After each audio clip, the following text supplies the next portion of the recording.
Say his name. George Floyd. Say his name. George Floyd. Say his name. George Floyd. Here we are again. Another name, another hashtag, another life taken. Thank you, Kerry Brooks, and those that are involved in our gathering here today, Deputy Chief Whitaker, and all others that went to our coordination of being here.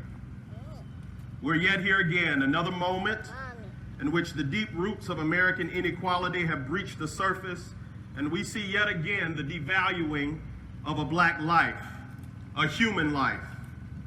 Here we are again, because we've been here before.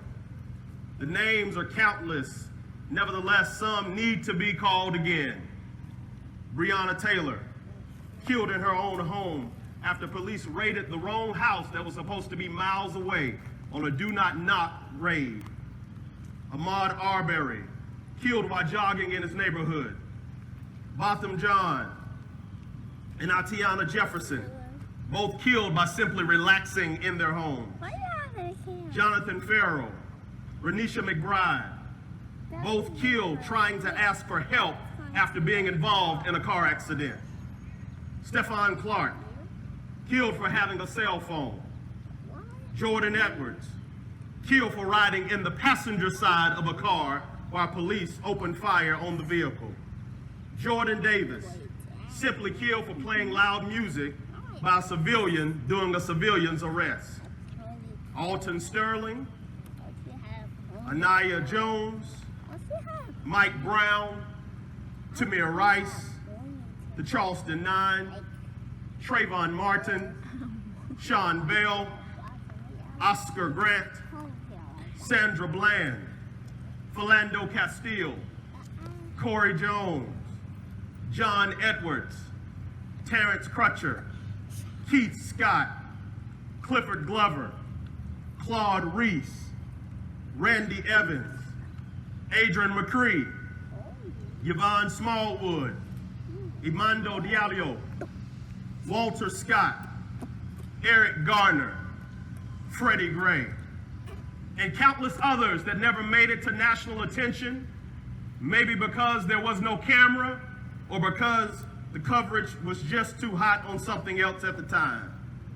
All names that we must now reference posthumously because they are not here due to having been murdered by men and women, police and civilians, who did not see the decency of their humanity. Humanity, an interesting word, if you will. The condition of simply being a human being, or the quality of being humane, kind, or benevolent. And it's unfortunate yet true analysis of the commentary of this country, the still yet to be United States of America, that movements and moments must occur which call us to acknowledge the humanity of its citizens.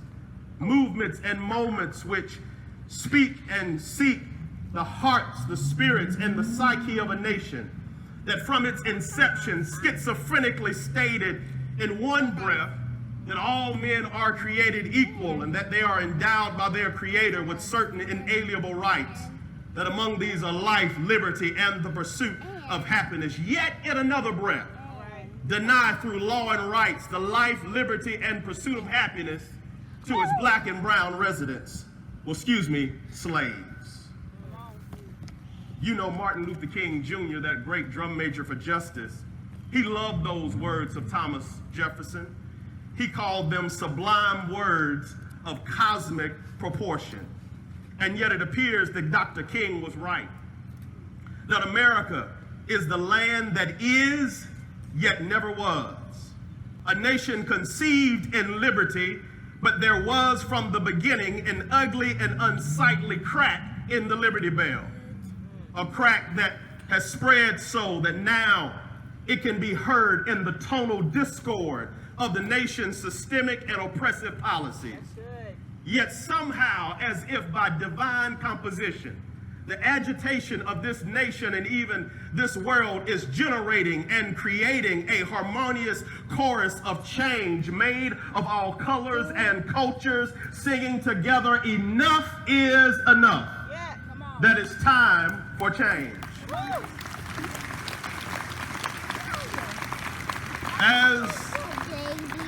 As we peruse, dissect, and contrast the current climate and movement versus those which preceded us, this time feels different and even looks different. As aforementioned, as if by divine design or celestial composition, we see all nations, all genders, all generations, all colors, all cultures, all 50 states, and even countries around the world joining the moment turned into a movement calling from change. That from coast to coast, from California to Carolinas, from Maine to New Mexico, from Chicago to San Antonio, there's a population of people that are proclaiming and exclaiming, enough is enough. Enough with the killing of black and brown citizens. Enough with the cover-ups from crooked officials. Enough with racism. Enough with systemic oppressive policies. Enough with devaluing of human life. Enough with having to battle the coronavirus and corruption. Enough with having to have hashtag vigils and memorials. Enough with having to educate people that for all lives to matter, black lives must matter. Enough with acquiescing to the toxic tweets, the racist replies, and the prejudice posts by people elected and non-elected alike on social media. Enough with supporting companies and businesses that are heavily biased on bigotry to certain sectors of the community. Enough with genteelly going on our way while we hear an off-key comment about a person of color. Enough is enough.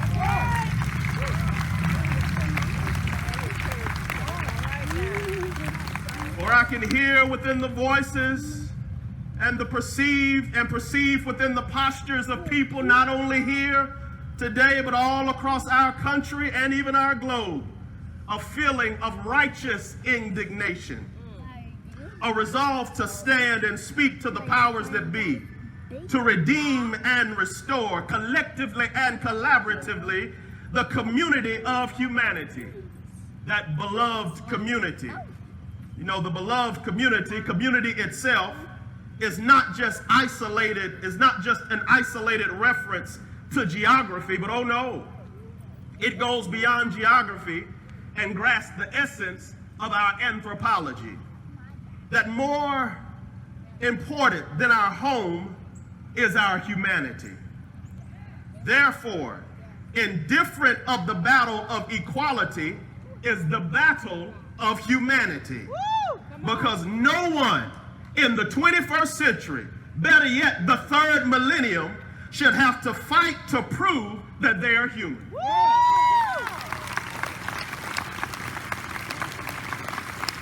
Quite simply, it's time for change. It appears as Charles Dickens' words remain eternally accurate. It was the best of times. It was the worst of times. It was the age of wisdom. It was the age of foolishness. It was the epic of belief. It was the epic of incredulity. It was the season of light, and it was the season of darkness. It was the spring of hope. It was the winter of despair. We had everything before us.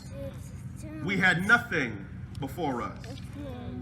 For as we look over the landscape of the current position and plight and problems of our country, we are living in an interesting time. It's a time in our nation's history where so many are feeling a profound sense of anxiety just to be a member of society. Wow. It's a time when we look across the breadth and width of our land and see a generation of millennials and Gen Z who are declaring with their hearts, their minds, and their bodies the words of William Shakespeare, "Now is the winter of our discontent." It's a time in our democracy where we have an unrelenting frenzy on voter disenfranchisement of voters all across the country. It's a time in our nation's history where we are seeing viralized videos with hashtag homicides where so many are deeply depressed and discouraged about the prospect and the promise of our country. It's a time where we remain in the words. It's a time where we're reminded of the words of that former executive member of the NAACP and First Lady of our nation, Eleanor Roosevelt, who declared in 1940, "These are no ordinary times." Come on. It's a time in our nation's history when a new generation has remixed the former consciousness of Afrocentricity, beauty and black consciousness and pride into a harmonious discourse of definition that Black lives matter. It's not a time to rest for relaxation or retreat, but these are moments that we must stand. These are not moments where we can recluse into the background, void of voice, presence, and participation in the process of political, social, and economic dealings that direct our world. This is no time for people with sun-kissed skin, pigmented skin, to cower back and wait for someone else to validate our existence, our importance, and our significance. No, this is not a time to be cozy of anyone, of any culture, to be cozied on the sideline bench of society, waiting and watching and hoping that one day you'll get in the game of life. It's a time where we see the assembling of all shades of the human rainbow gathering in strategic solidarity, stating emphatically, it's time for change. And while today we silently assemble in memorial of George Floyd, the circumstances and systems for which his life has been remembered instead of lived is nothing to be silent about. We cannot be silent. We cannot be silent to the senseless killings of Black and brown citizens. We cannot be silent to the systemic systems that suppress and oppress minoritized sectors of society. We cannot be silent of the cry of those who are criminalized just because of the color of their skin. We cannot be silent to the suffering of those who support and stand with the oppressed. We cannot be silent to those who pray, P-R-A-Y, with us to only go support policies and politicians that pray, P-R-E-Y, on us. We cannot be silent because in the words of Zora Neale Hurston, if you're silent about your pain, they'll kill you and say you enjoyed it. Therefore, we cannot go silently into the night. We will not be silent. We will not lower our volume. We will not diminish our determination. We will not fade in our fortitude. We will not rescind our resolve, but we will keep speaking. We will keep shouting. We will keep standing. We will keep moving. We will keep walking. We will keep going. We must keep going. We must keep going until the marginalized are no longer minimized. We must keep going until the impoverished have become economically empowered. We must keep going until the illiterate become educated. We must keep going until we find better investments in building institutions of higher education rather than penile incarceration. We must keep going.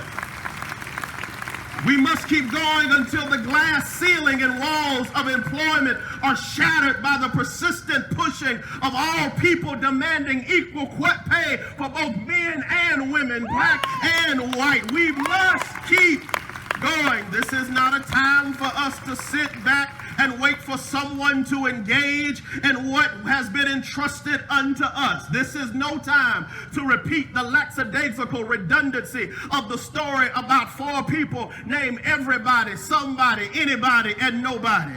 That there was an important job to be done, and everybody was sure that somebody would do it. Anybody could have done it, but nobody did it. Somebody got angry about it because it was everybody's job. Everybody thought anybody could do it, but nobody realized that everybody wouldn't do it. It ended up that everybody blamed somebody when nobody did what anybody could have. Therefore, we must keep going. If not me, then who? If not now, then when? If not here, then where? If it is to be, it is up to be. Now is the time.